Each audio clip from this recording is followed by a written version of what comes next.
Saudações a todos os radiovintes. Este é o programa Economia Viva. Hoje saímos com um relativo atraso. Importa dizer que esta semana, na edição de hoje, portanto, vamos debater uma questão muito atual neste período pós-Covid-19, mas com o país ainda a braços com a guerra na Ucrânia, com seus reflexos. Nós somos a Rádio Alfa, o debate é aberto, como sabe, 89.9 na Praia, 99.6 em Santiago Norte, 96.7 na região de Barlavento. Poderá participar, naturalmente,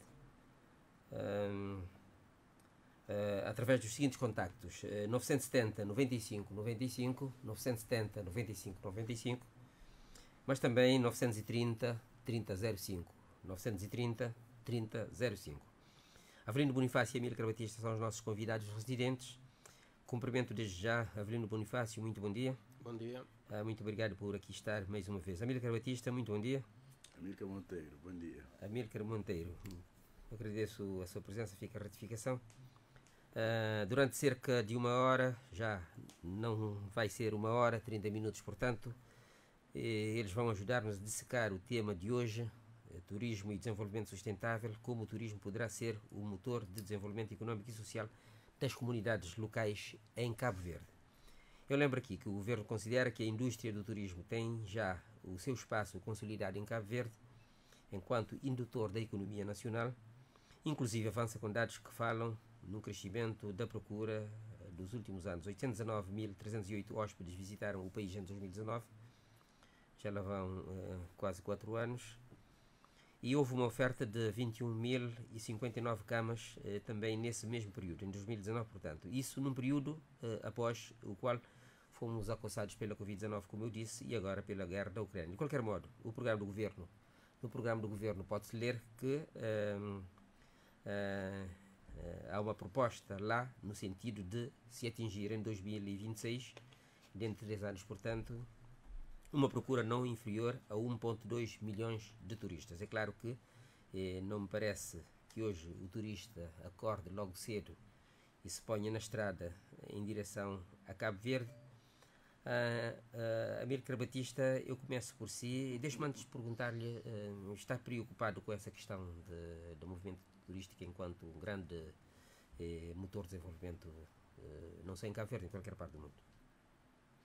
Bom dia, meu nome é Amílcar Monteiro, novamente.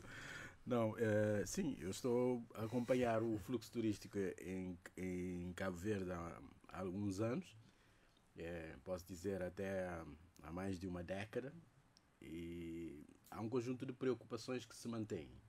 O fluxo turístico flutua, portanto não é um movimento constante, e a Covid demonstrou que pode ser interrompido a qualquer momento. Então, basicamente, temos uma atividade altamente volátil e fortemente concentrada num modelo único e que envolve uma cadeia de valor global instalada em Cabo Verde, que funciona numa modalidade de enclave. Isso é uma palavra que os políticos não gostam muito de ouvir, mas é verdade. A partir do momento que você tem uma operação dentro do teu território que tem contactos mínimos com a restante atividade económica, nós temos e devemos falar de um enclave. Portanto, as oportunidades que existem dentro desse enclave são muito limitadas para a atividade económica local. E acabamos por ter uma situação onde o turismo, sim, injeta algum recurso, volumes substanciais de recursos que advêm da operação aérea, da operação de abastecimento externo aos hotéis, mas de resto não arrasta o todo da economia. Portanto, o ritmo de crescimento do turismo em si não está conectado à atividade económica nacional. Claramente o governo, na estrutura que nós temos, onde para importar, para passar nos aeroportos, há taxas, há impostos a pagar para o governo, isso é um encaixe financeiro significativo e relevante, mas temos que entender o turismo numa ótica mais sustentável. Porque se não há, não há portanto, se as coisas não estão interligadas com a economia local, nós temos que questionar então quem é que faz o investimento. Antes de entrarmos nessa parte, Amílcar, quais são os números que tem? Eu disse há bocado que, enfim, os números de 2019, antes do período de Covid, apontam para mais de 819 mil hóspedes. Neste momento estamos à volta de 835.945 hóspedes em 2022. Mas o cenário é o mesmo que existia pré-Covid, ou seja, 94 ou 97% são dormidas em hotéis, apenas uma parte muito residual vai para hotéis, pensões, hotéis, apartamentos, alojamentos turísticos, portanto é muito residual e está praticamente todo ele concentrado em 2 ilhas e as restantes ilhas. Santiago em 2022 teve um volume significativo, teve 9,3%, mas depois tem São Vicente e restantes ilhas. 9,3% dos hóspedes dormiram em Santiago. O que representa um crescimento, mas no fundo a situação é a mesma. Portanto, interessa, portanto, quando nós tivemos a crise em 2020, houve vários debates sobre o que é que tem que ser feito para preparar a retoma do turismo. E nós falamos em uma série de questões que têm a ver, no fundo, com a competitividade do destino. O destino Cabo Verde não é competitivo. Neste momento já estamos em mês de maio. Mês de maio assinala o início da época baixa. E a época baixa decorre durante todo o verão até o final do verão, em outubro, vai começar a haver a retoma, a época alta.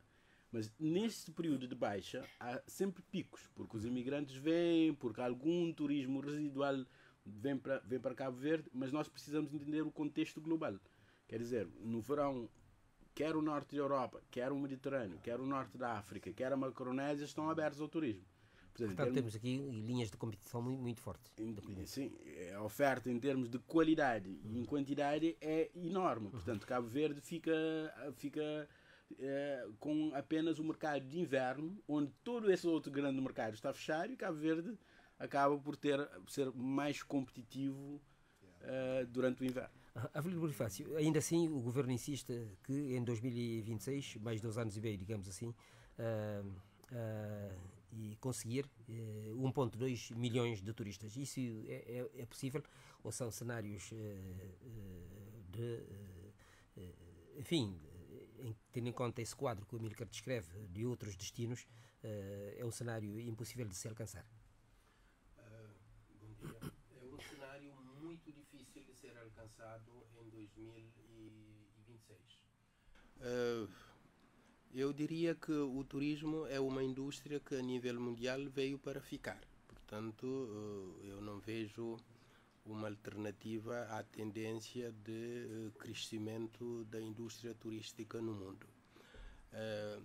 A questão que nós devemos colocar é se, sendo nós um país que estamos a apostar fortemente no turismo e que tem sido, e perspectivamos que venha a ser ainda mais, que o turismo seja o motor do desenvolvimento da nossa economia, se estamos preparados e, sobretudo, se estamos a preparar para, de facto, sabermos tirar proveito de algum potencial que nós temos e acompanhar a tendência de crescimento da indústria a nível mundial. Eu acho que, pelo menos em termos de visão e em termos de estratégia, temos recuado um bocadinho em relação à tendência ou à perspectiva que nós tivemos de acompanhar o ritmo da tendência mundial. Em alguns domínios nós estamos a recuar. Refiro-me, por exemplo, à questão das acessibilidades. As acessibilidades, sobretudo a nível interno, e que deveria ou deverá conduzir-nos à desconcentração do turismo nas 2 ilhas com maior concentração neste momento, a Ilha do Sal em primeiro lugar e a Ilha da Boa Vista. Portanto, mas temos outro ponto de recuo, a questão da segurança. Portanto, tendencialmente a insegurança tem estado a aumentar e a segurança é um elemento fundamental para a indústria do turismo. E um outro ponto que eu considero ter havido algum recuo nos últimos tempos é o esforço para darmos corpo à palavra de ordem que nós passamos a utilizar há já alguns anos, 10 ilhas, 10 destinos. Eu entendo que em algum momento houve um esforço para trabalhar em algumas ilhas, e eu destaco particularmente a Ilha de Santo Antão, mas de algum modo também a Ilha do Fogo, para haver um turismo que fosse muito mais diversificado e que complementasse o turismo all inclusive do Sal e da Boa Vista. Neste momento eu não vejo que há uma visão e uma estratégia bem definida para continuarmos nessa perspectiva, não só para consolidar aquilo que já vinha sendo feito nessas duas ilhas, Santo Antão em primeiro lugar, mas Fogo também, e sobretudo alargar às outras ilhas. Portanto, essa tem sido a minha maior preocupação. Eu penso que, sendo muito difícil alcançar a meta que o governo definiu para 2026, de todo não podemos dizer que será uma meta impossível de alcançar, porque há muitas condicionantes que podem interferir neste processo. Neste momento, se nós o alcançarmos, eu diria que estará muito mais dependente do esforço que os próprios tour operators fizerem do que propriamente um esforço do governo para aumentar, digamos, para acelerar o ritmo de retoma pós-Covid. Acha que o governo, ainda fico consigo, Avelino Bonifácio, acha que o governo devia ter uma política de indução positiva mais agressiva e para ter em Cabo Verde um destino turístico? Com certeza. Como é que faria isso? Com certeza. Eu acho que tem falhado uma estratégia, claro, de trabalhar com os operadores turísticos no sentido de promover o destino Cabo Verde, antes de mais, porque são, sobretudo, os próprios operadores que têm patrocinado a promoção de Cabo Verde enquanto operador turístico. E eu acho que isso não vai mudar, obviamente, mas eu acho que o governo poderia ter um papel mais incisivo numa colaboração, num entendimento, se quiseres, com os operadores turísticos para ver uma estratégia que fosse uma estratégia nacional na promoção do destino Cabo Verde. Mas eu penso que, sobretudo, o governo deve ter o maior foco da sua preocupação em descentralizar o turismo. Descentralizar em relação ao número muito reduzido de operadores turísticos, descentralizar em relação ao número muito reduzido de países emissores de turistas para Cabo Verde, descentralizar no sentido de termos um número muito reduzido de operadores económicos que fornecem toda a cadeia turística, descentralizar no sentido de pelo menos uma percentagem maior de turistas que chegam às duas ilhas, Boa Vista, Sal e Boa Vista, possam ter condições de visitarem outras ilhas, dar substância ao slogan 10 ilhas, 10 destinos, e poder haver uma o maior valor acrescentado do produto turístico nacional no seu todo, mas sobretudo levar a economia do turismo às comunidades. Amílcar, Enfim, assim me parece que fica difícil o turismo ser o tal motor de desenvolvimento económico e social das comunidades aqui em Cabo Verde. Sim, mas eu queria era, comentar algumas das questões que o Avelino colocou. Portanto, o slogan 10 ilhas de 10 destinos foi abandonado. O que existe agora é Cabo Verde Something Else. Que significa o quê? Que significa o quê? Bom, tem uma interpretação dúbia, não é? Porque something else tanto pode ser no sentido pejorativo, quanto pode ser no sentido de ser algo fora de extraordinário, de facto. Mas eu não creio que tenha sido bem sucedido essa troca. Eu gostava mais do slogan anterior. Mas, respondendo à sua questão, nós tivemos uma, digamos, emergência muito rápida do turismo. Então, o turismo parece como se o turismo fosse uma disciplina diferente das outras disciplinas de desenvolvimento económico de um país. Uhum. Na verdade... Eu estou a colocar a questão, deixa-me só precisar, porque, enfim, a ideia do governo era que, enfim, houvesse dinheiro suficiente para o tal apoio, compensação a operadores aéreos, charters e low cost. Não temos nem aviões. Compensação? Sim, sim. Bom, primeiro, por isso que eu estava a dizer, o turismo não é mais do que uma atividade comercial que acontece no teu país por via de operadores privados. Portanto, quem é que determina se vamos chegar a 1 milhão ou não, não é o Estado de Cabo Verde. Neste momento, quem faz a promoção do destino, quem opera os charters, quem gera toda a parafernália de contratos com os hotéis e prestadores de serviço, são os grandes operadores económicos, não é o governo. Portanto, a meta de 1 milhão é uma meta simbólica, temos que ter esse indicador presente. Mas para o Estado, na perspectiva do Estado, a chegar a 1 milhão de turistas que gastam 20 euros por dia no teu destino é um dado preocupante. Repara que o turismo, para acontecer, para o turismo chegar no ponto em que chegou, o Estado teve que se endividar. O Estado teve que construir aeroportos, estradas, teve que investir na multiplicação de infraestruturas, apetrechamento dos portos. Portanto, o Estado é também promotor do destino.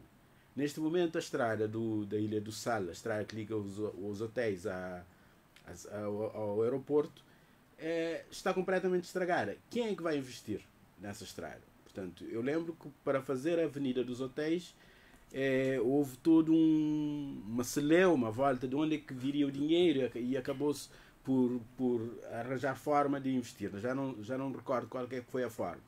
Mas o que é certo é que essa estrada é utilizada pelos operadores turísticos, mas os operadores turísticos não vão investir nessa estrada, porque os operadores contam que o destino já tem toda a infraestrutura para eles operarem.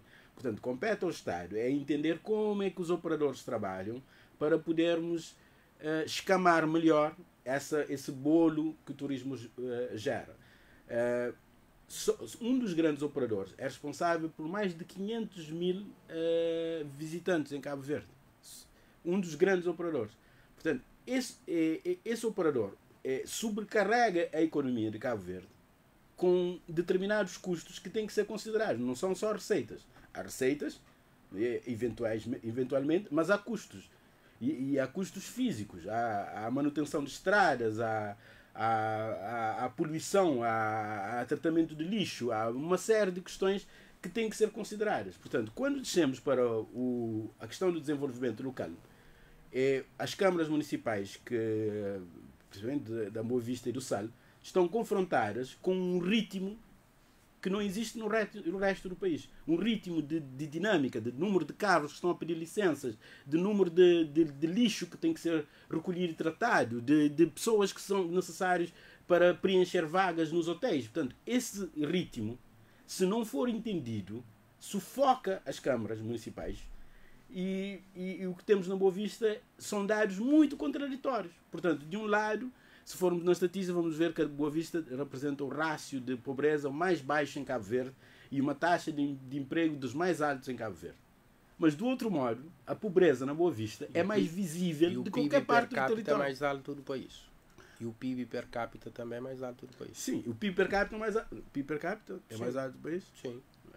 O PIB per capita parece-me que é São Vicente, mas Mas, de qualquer forma, a pobreza visível na Boa Vista é mais impactante. Na Boa Vista e no Sal. Em algumas barracas, zonas de barracas, percebe-se que há uma pobreza gritante nessas ilhas. Portanto, para que o turismo seja benéfico ao desenvolvimento local, nós temos que entender essa dinâmica. E nós estamos a ir muito no embalo do que são os números do All Inclusive e não estamos a perceber qual é que é, na verdade, o turismo que deve ser desenvolvido em Cabo Verde. Explique-me agora o que é essa questão de All Inclusive e de que forma podem as comunidades locais... O All Inclusive é uma indústria global. Há grandes players que operam desde hotéis, frotas de aviões e tem uma rede de marketing instalada na Europa. Portanto, desculpem. Portanto, há uma rede instalada na Europa. Antes, na Europa, nos anos 80, havia centenas de operadores turísticos. Gradualmente foram criando conglomerados e agora há grandes conglomerados. Esses conglomerados operam de forma integrada uma rede end-to-end. Portanto, desde o momento de aliciar o consumidor até o momento pós-venda, está tudo integrado. Então, o cliente na Europa compra um pacote, que pode ser na Tunísia, no norte da África ou em Cabo Verde, e passa 5 dias ou 7 dias no destino, dentro de um hotel onde o seu pacote cobre todas as suas necessidades. Portanto, enquanto ele estiver dentro do hotel, ele não tem nenhuma necessidade, está tudo pago. Essa pobreza das ilhas, dos concelhos a que faz referência, tem um pouco a ver com isso? Porque quando essa operação de larga escala acontece no teu território, então automaticamente há uma demanda de mão de obra, há uma atração de mão de obra. E essa mão de obra, quando chega às ilhas, ou há um planeamento para que haja habitação condigna, haja transporte, haja preços adequados para a população autóctone e não, portanto, estarem sujeitos à inflação que acontece nessas ilhas, ou então temos uma pobreza, onde então temos pessoas que recebem 30 contos por mês, mas pagam 20 e tal de renda de casa, ou não pagam 20 e tal de renda de casa e moram numa barraca. Avelino Bonifácio, aqui o governo, as câmaras municipais têm uma responsabilidade. Existe uma responsabilidade de todas as entidades, obviamente, mas eu começaria pela responsabilidade do governo central, obviamente, que tem o dever e a obrigação de planear e planificar, não é? Planificar em termos do ritmo do turismo que precisa, mas também que o destino tem condições para acolher.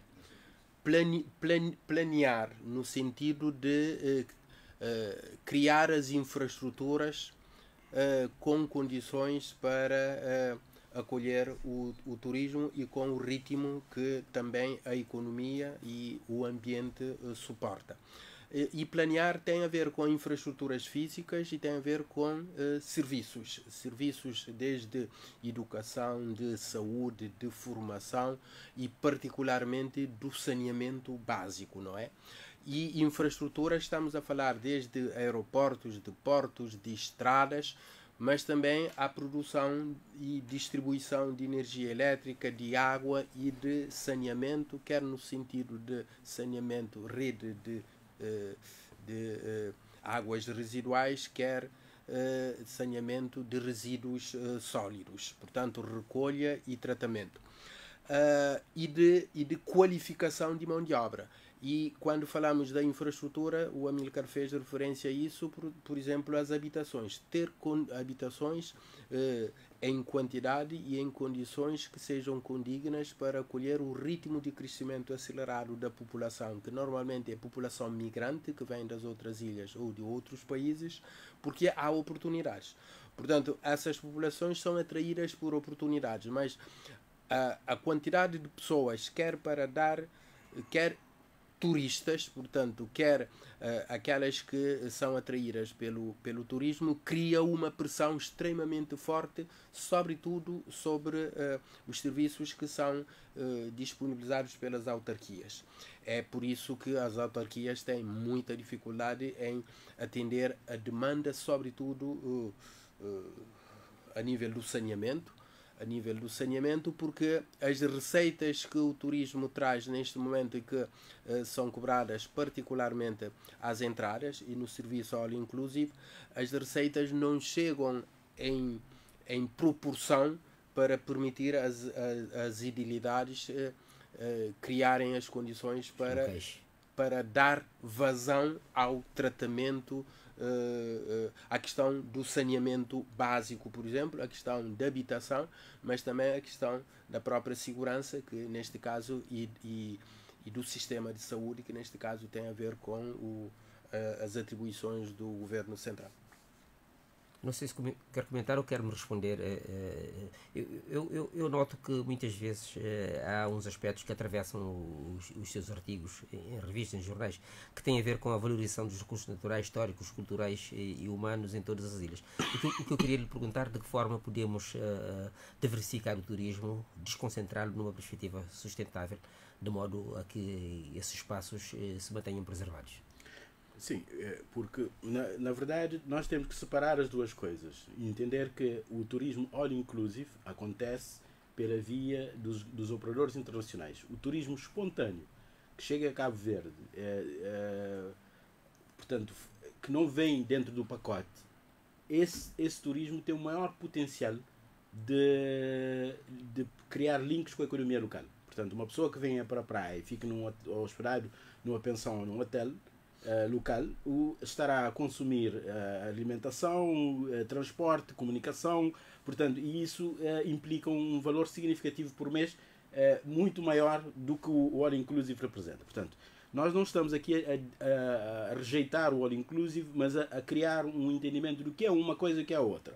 O que acontece no All Inclusive acontece dentro de uma máquina olhada para gerar o máximo de lucro possível. O que acontece fora do All Inclusive tem que ser, digamos, exponenciado. O potencial de desenvolvimento do turismo em Cabo Verde está no turismo espontâneo que vem fora do All Inclusive. Então, esse turismo que vem fora do All Inclusive, se não houver marketing, portanto, não conseguimos diversificar.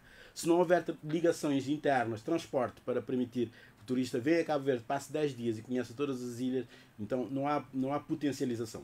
Portanto, nós estamos a falar da necessidade de Cabo Verde nos destinos terem conselhos de gestão do destino. Portanto, no Tarrafal está a acontecer alguma iniciativa à volta do turismo. Mas se não houver planeamento, se não houver reunião dos parceiros para entender qual é que é a época alta, qual é que é a época baixa, o que é que acontece, quanta gente vem, qual é que é a injeção de recursos que acontece na economia. Então vamos explorar agora as oportunidades, vamos ir lá atrás. Quem é que está a produzir carne para abastecer os hotéis? Quem é que está a trabalhar o artesanato? Quais são as atividades culturais que podem ser dinamizadas nos hotéis? Quais são os desportos náuticos que podem ser... Portanto, aí a Câmara terá...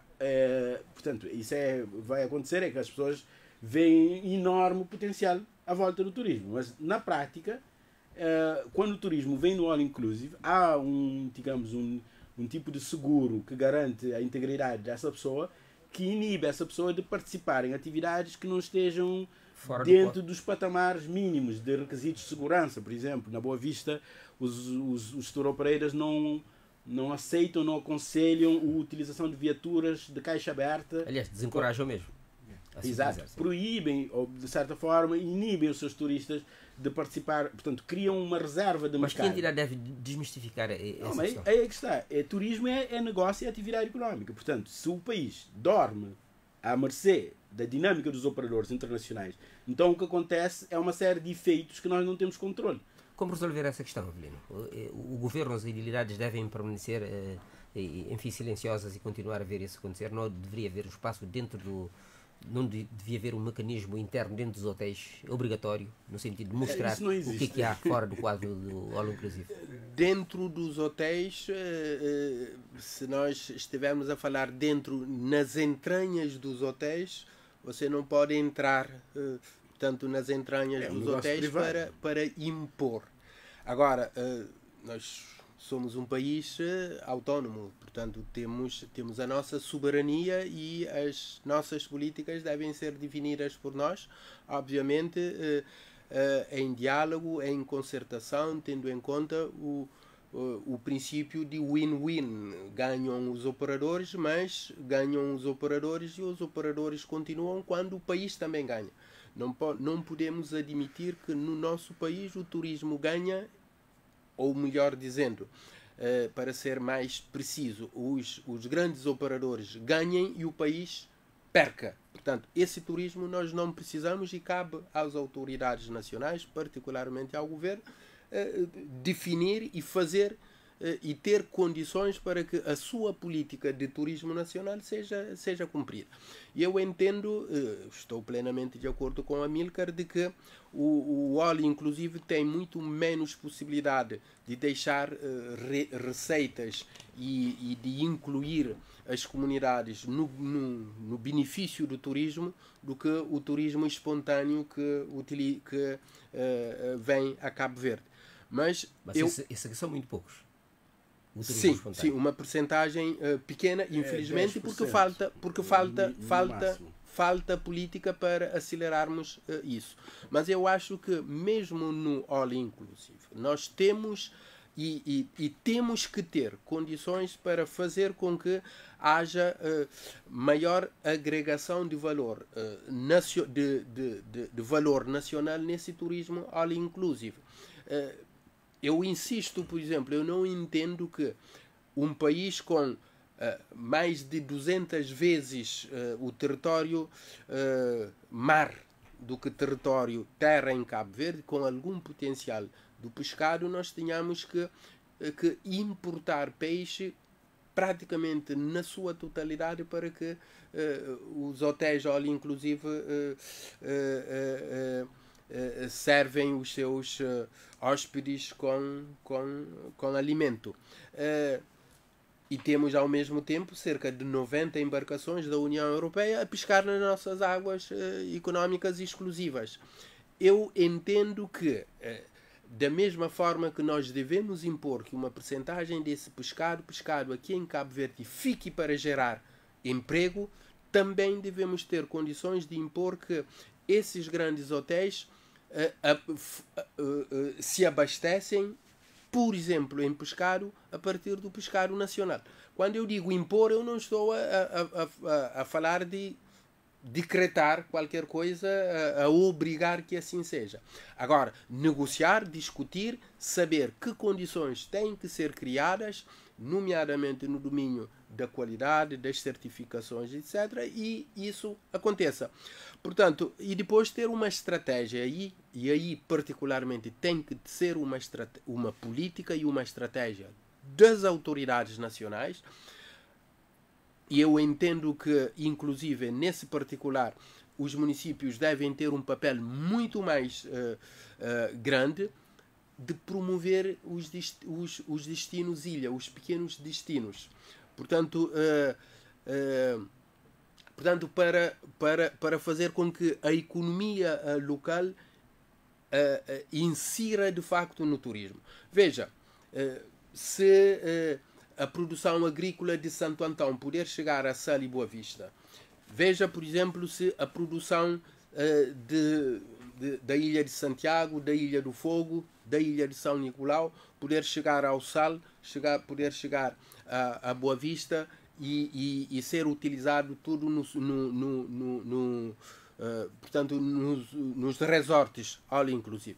Portanto, os produtores da banana de Santa Cruz, o produtor da cana ou do repolho ou do tomate de Santo Antão, o produtor do vinho ou da carne ou do peixe da Brava, portanto estarão a participar no turismo all inclusive nessas ilhas. Mas se você tiver também uma política, uma estratégia com acessibilidade em termos de transporte, para que uma percentagem de turistas que chegam ao Sal e à Boa Vista tenham condições de querer conhecer outros destinos de Cabo Verde, que não são os destinos do Sal e da Boa Vista, porque há particularidades em cada uma dessas ilhas, você estará a fazer com que o valor acrescentado do turismo fique muito mais no país e, sobretudo, desconcentre das ilhas do Sal e da Boa Vista. mas temos que ter política, temos que ter estratégia, temos que ser coerentes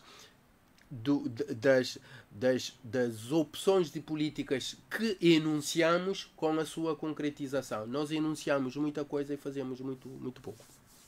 Amílcar, não sei se quer comentar ou se me quer responder qual seria a melhor estratégia de linkarmos as famílias, as empresas cabo-verdianas e a sociedade civil no sentido de também tirarem partido deste produto turístico. Não, eu tenho dito isso. Portanto, temos que conseguir entender o desenvolvimento do turismo de duas formas. Portanto, o que é que acontece com os grandes players e o que é que acontece fora dos grandes players. E o que acontece fora dos grandes players tem muito potencial. Recentemente, publicar no jornal a história de um operador de São Vicente que produziu 200 mil ovos para abastecer os mercados do Sal e da Boa Vista e não conseguiu tirar os produtos da ilha. Portanto, isso, tecnicamente, chama-se uma barreira não tarifária, porque é uma barreira ao comércio. Não, há um impedimento estrutural que impede que os operadores de uma ilha consigam fornecer para operadores de outras ilhas. E isso a nível do all inclusive, que é criar formas de garantir que haja maior participação dos produtores no abastecimento aos hotéis. De outro modo, quando nós estamos a falar do turismo fora do all inclusive, então aí temos um potencial enorme, a começar pelo marketing de Cabo Verde, a começar pela divulgação portanto, do potencial de Cabo Verde. E nitidamente aqui o Estado não é operador turístico, o Estado não tem a competência de fazer o marketing. Então isso exige uma parceria público-privada para termos atores privados a trabalharem em função de um determinado destino. Eu cito frequentemente o exemplo do Tarrafal, porque o Tarrafal portanto, é a praia mais caribenha de Cabo Verde, se quisermos pôr assim. Mas é muito mais que o Caribe. Tem montanhas, tem uma cultura local, tem uma história, tem uma série de potencial que está lá no Tarrafal. Mas para que o Tarrafal se torne um destino turístico, não pode ser uma coisa espontânea que aconteça porque alguém vem ocasionalmente. Portanto, o destino tem que assumir a propriedade do destino e assumir que o Estado não tem esse papel, não tem essa capacidade de fazer o marketing. Então criar-se uma entidade, portanto, pública e privada, gerido por privado, que faça o marketing e a organização do calendário, digamos, de atividades turísticas. E o que vai acontecer é que, se você fizer assim, várias coisas que acontecem de forma aleatória passam a entrar no calendário. Portanto, as festas tradicionais podem ser promovidas de forma a trazer não só imigrantes, mas também turistas que queiram vivenciar essas festas. Claramente não pode ser no formato que existe atualmente. É uma multidão que invade a praia e não há uma coordenação, há um excesso de pessoas concentradas no mesmo local. Portanto, isso não é benéfico para fazer o marketing, mas se preparar o destino para isso, então de certeza que pode-se multiplicar as atividades no destino e de forma organizada para receber visitantes. E claramente o que falha em Cabo Verde é simplesmente nós desconhecemos qual é que é o impacto de eventos quando acontecem, por exemplo, uma festa tradicional como aconteceu agora no Fogo. Qual é que é o impacto desse evento na economia local? Todo mundo consegue dizer que o impacto é positivo, é significativo, mas quem é que está a medir o impacto económico em termos de volume de receitas, de dinheiro a circular na economia, de empregos gerados? Quem é que mede isso? Não se mede. Então, se não se mede, então não se sabe como tirar partido disso. Então, essas questões põem em Cabo Verde, não é só uma questão de diversificação, é uma questão fundamentalmente de competitividade.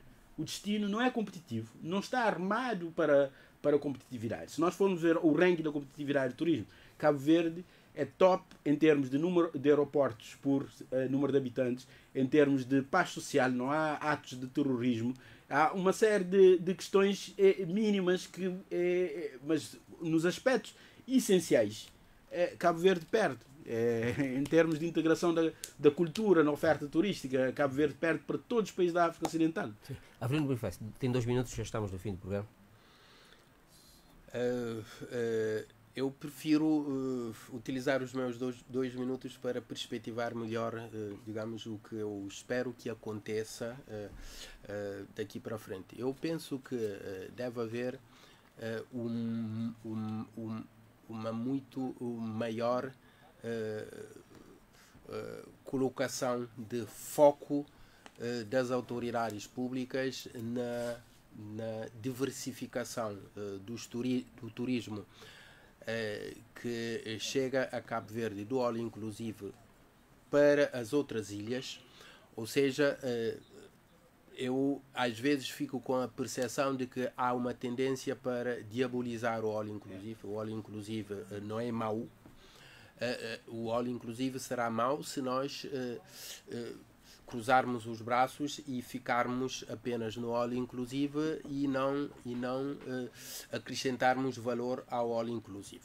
Eu penso que não temos alternativa necessariamente ao all inclusive, nós temos obrigatoriamente ter produtos complementares ao all inclusive.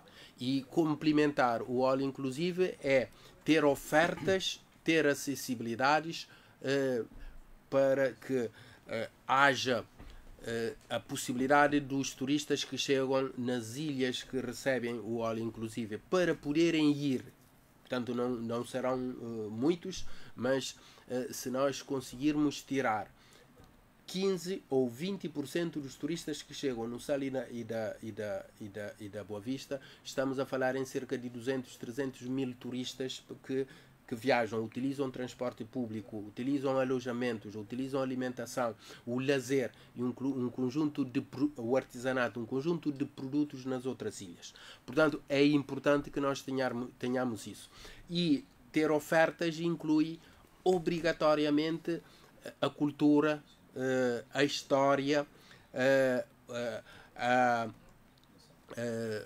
portanto o artesanato local, portanto tudo quanto é o manancial de ofertas que as ilhas devem ter. Muito e bem. Sobretudo as ilhas que têm mais do que um município, devia haver um juntamento dos municípios dessas ilhas para ter uma oferta única dessas ilhas e não a tendência de cada município tentar particularizar. São, portanto, os casos de Santo Antão e Santiago. E pronto, ouvintes, foi mais uma edição de Economia Viva. Estiveram aqui connosco Avelino Bonifácio e Amílcar Monteiro. Érica dos Santos, Hilian Lopes e Sara Andrade e Evandro Mendonça estiveram na técnica, José Mário Correia na apresentação, na moderação do debate. De todos nos despedimos até a próxima edição, daqui a 15 dias.